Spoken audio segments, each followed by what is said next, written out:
Hi everyone, welcome back to Voice of Manoj. In this video, I'm going to talk about the poem Mirror by the American poet Sylvia Plath. There are few writers of the late 20th century who have inspired as much enduring fascination for readers than Boston-born poet Sylvia Plath. The poem Mirror. It was written in 1961. This poem is seen as the reflection of poet's life.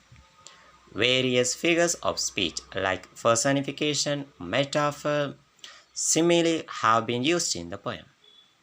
Time is the major theme in the poem as it shows the struggle of speakers against the aging. The poem mimics the state of mind of the poet. The mirror is a melancholy that exemplifies the tensions between inner and outer selves.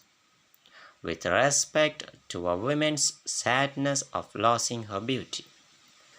This poem claims that though certain images reflected in the mirror might be painful to certain people at certain stages of their lives, it is in no way responsible for causing this pain because it reflects exactly what it sees. Mirror is a reflection of the mirror's point of view. Let's get into the poem. Mirror by Sylvia Plath. I am silver and exact. I have no preconceptions. Whatever I see, I swallow immediately, just as it is, unmisted by love or dislike. I am not cruel, only truthful. The eye of little God, four cornered. In the very first stanza, the mirror says that it is silver in color and exact.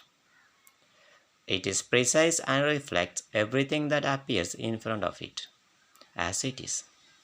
It is unbiased, does not have any feelings, either hatred or love for anyone. If a person dislikes his reflection in the mirror, it should not think that the mirror is cruel. The mirror clarifies that it just reflects the person's image as it is. It shows us our true appearance, compares to itself to God's eyes, which see equally in all the four directions and treat all things alike. Most of the time, meditate on the opposite wall. It is pink with speckles. I have looked at it so long. I think it is a part of my heart, but it flickers. Faces and darkness separate us over and over. In the second stanza, the mirror says that most of the time it keeps on looking at the wall in front of it.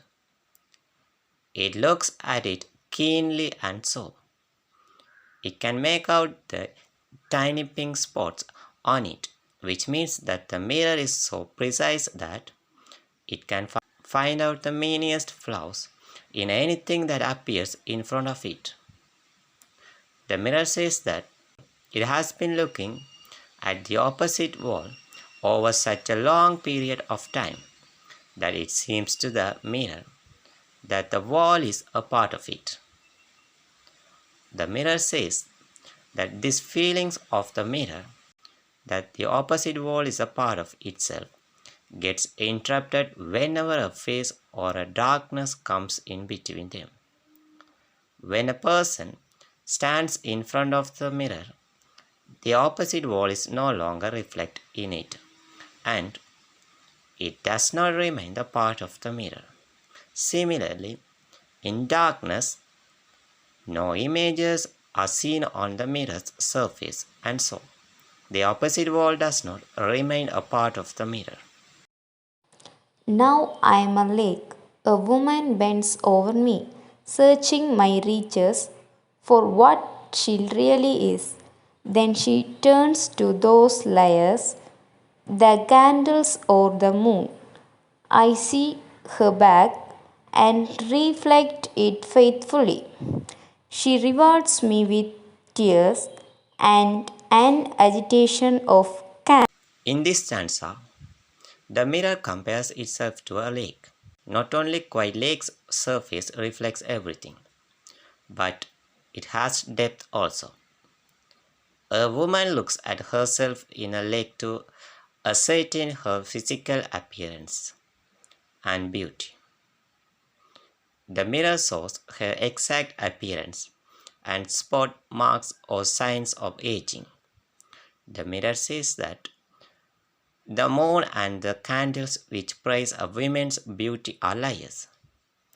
They praise her physical appearance as their dim light overlooks these many flaws. The mirror is true and show her the reality which is bitter for her. In return for its truthfulness, the mirror gets tear and hatred in return from the women. I'm important to her. She comes and goes. Each morning, it is her face that replaces the darkness. In me, she has drowned a young girl, and in me, an old woman rises toward her day after day like a terrible fish. In the last stanza, the mirror is very important for a woman as she excites her looks in it. She looks at herself in the mirror often, and the mirror says that every morning the first object that comes in front of it after the dark light is the woman's face. The mirror has seen a transformation in the woman's appearance over the years. Her face of young pretty does not exist, but the mirror remembers it. With each passing day, she is getting older and the signs of aging are becoming prominent on her face.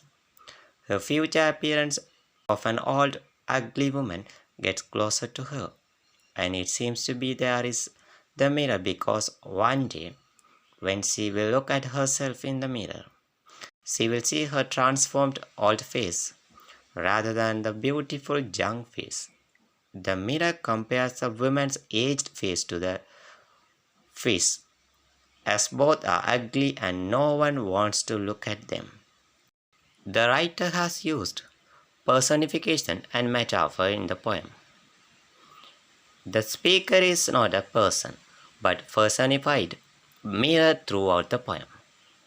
Candle and the moon are personified, giving them human quality like the ability to lie.